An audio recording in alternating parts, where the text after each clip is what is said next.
ببین، اگه آخر شبا حس میکنی خیلی خسته‌ای ولی نمیدونی دقیقاً از چی، اگه روزت پره ولی تهش هیچی توش نیست، سنکا میگه مشکل از شلوغی نیست، مشکل از اینه که عمرت داره بی صدا خرج میشه.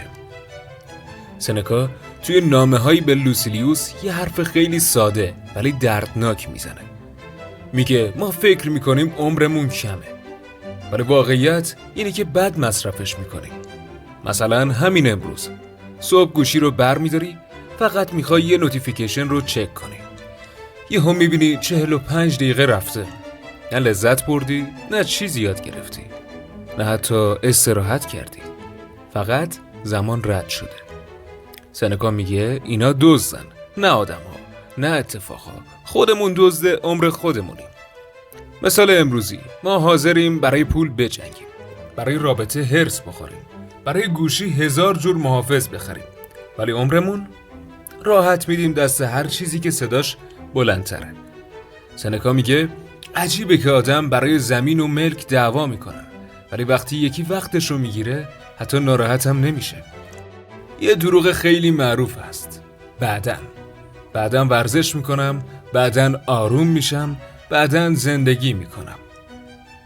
سنکا اینجا میگه خطرناکترین کار اینه که زندگی رو بندازی عقب، چون آینده‌ای که قراره بیاد خیلی وقتا اصلا نمیاد، نه از سر بدبینی، از سر واقعیت. مثال هممون یه دوستی داشتیم که میگفت بذار این دوره بگذره، بذار فلان اتفاق بیفته بعدن انجامش میدم، ولی دوره عوض شد و خودش نه.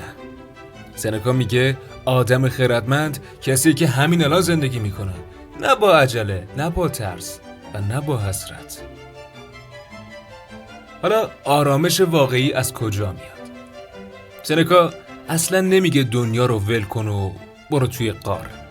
میگه تو شلوغی هم میشه آروم بود، اگه ذهنت دست خودت باشه.